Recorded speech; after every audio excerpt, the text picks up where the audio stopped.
Hello, my name is Shel Savage, and I would like to welcome you to my presentation.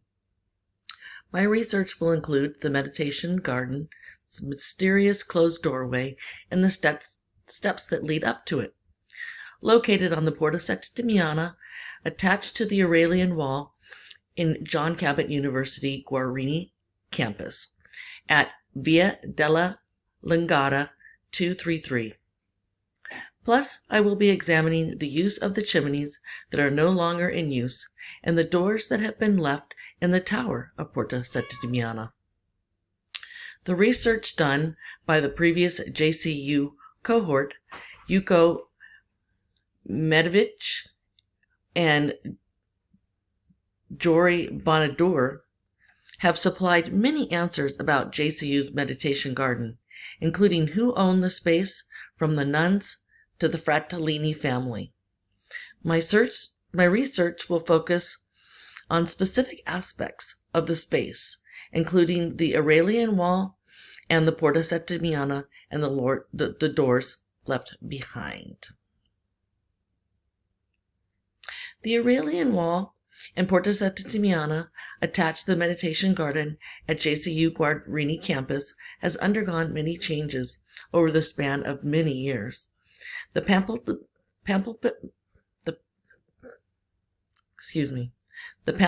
of history goes back to 271 AD. In 271 AD, Emperor Aurelian commissioned the building of the Aurelian Wall to replace the Severan Wall and to include Campus Martius and Trastevere, which took 5 years to complete. Unfortunately, Emperor Aurelian died before its completion. The wall was approximately 7 meters high and 3.5 meters thick, used to ward off unwanted enemies. Many transformations occurred to the wall and the ports throughout the years. In the beginning of the 5th century, Emperor Honorius made some upgrades to the wall. Literally, during his reign, he added another level, making it twice as tall. The Aurelian Wall went through many alterations over time. Quote, all the gates have been extensively remodeled since the 3rd century, most dramatically under Honorius at the beginning of the 5th. Some general observations about their general appearance are possible. End of quote. By Hendrix Day. Under the rule of Pope Alexander VI, many contributions were made to the Aurelian Wall. The biggest contribution was the building of the Porta Settimana in 1498. The Porta Settimana was also a bridge that was used to defend and ward off enemies. The medieval port gives the character to Trastevere today. In 1798, Pope Pius V made significant alterations to the Porta Settimana that can be seen today. The meditation garden at JCU Guarini campus. Where does this doorway lead to? Does JCU still own the door?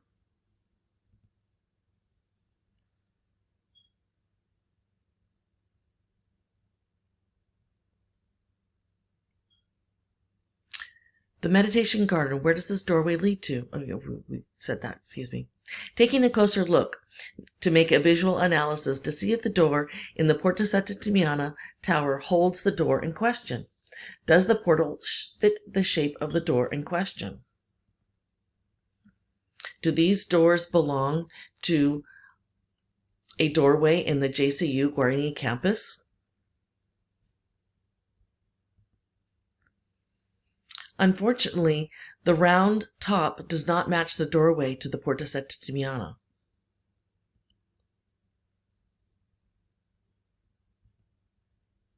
Could these doors have been doors to the meditation garden? Could these doors have been the original doors to the now altered doorways of the Guarini campus?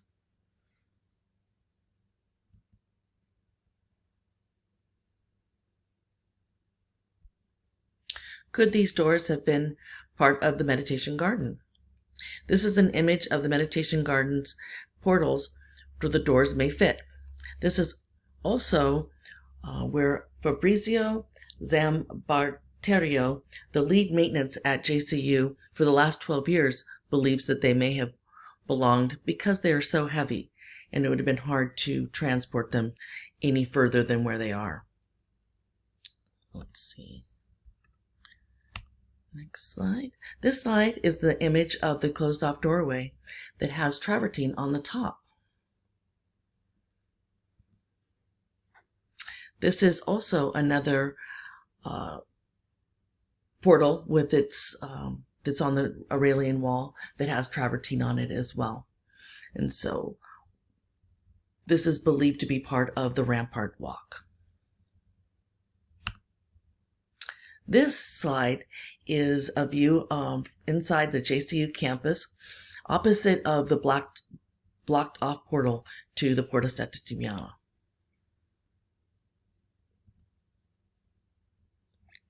There are steps leading up to a doorway that is attached to the Porta Settimana. Question is, were the steps part of the Rampart Walk? There are steps leading to the doorway that is attached to the Porta Settimana. The question is this part of the Rampart Walk?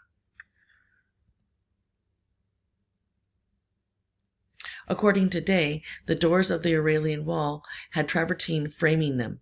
This can be seen above the portal of the meditation garden and in this image as well.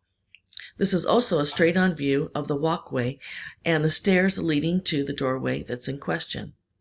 Fabrizio, who's a native to Rome, is a plethora of information, and he also stated that these were made in medieval times. This does correlate with the making of the port in 1498, but it's just a hypothesis. The walkway, however, was a part of the Aurelian wall, meaning this very well could have been part of the Rampart Walk that is also a part of the Aurelian wall near the Porta Appia. The next two slides are of the Porta Appia, showing the Rampart Walk that is most likely part of the Porta Settimana as well. According to Day, these hollow towers were the only means of reaching the open walkway at top, which was a wall that was otherwise inaccessible to the base of the curtains, a provision apparently made to keep out those not directly involved in the defense out of the way. So this shows where the Rampart Walk would have been, and then the top part here is also similar to the Porta Settimana. Let's see, this shows a part of the walkway of the Aurelian wall of the Porta of Appia. Hendricks says that the tower is 2 stories high with an upper floor apparently accessible only from the top wall, and its arched windows from the back and the front, and the doorways on both sides, now blocked off, which are part of the Rampart Walk. This is very likely is also the walkway for JCU and was used for that purpose as well. Fabrizio was excited to show me around and had a lot to tell me regarding the Porta Settimana, as he told me that there was a walkway on the Aurelian wall that ran through to where the apartments are now and used as defense.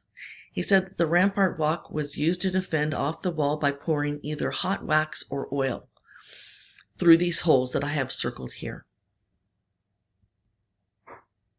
And then this is an image of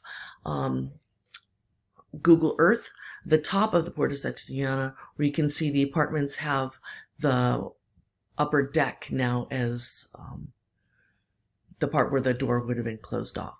So they actually use that as a patio now. Lastly, What were the chimneys used for? According to Fabrizio, the chimneys were used to let smoke escape from the burning coal that was shoveled straight from the street to the basement in order to heat the entire building. This is an interesting hypothesis, so after doing a bit of research to see if the chimneys lined up with the holes, that didn't seem to be the case. However, this does not rule out the possibility that this was the method in which to shovel the coal and to shovel the coal. To burn, however, the chimneys did not have to be directly above, as seen in this next photo. This slide, it can be seen where the coal would have landed and the heat source would have been a furnace, where then they would have burned the coal and it would have led it to these pipes here that would have heated the building. This is another look at the slots where the coal would have been shoveled in. This possibility is the most plausible, but not certain. Another image of the chimneys. And thank you for your time. And there is my bibliography. All right.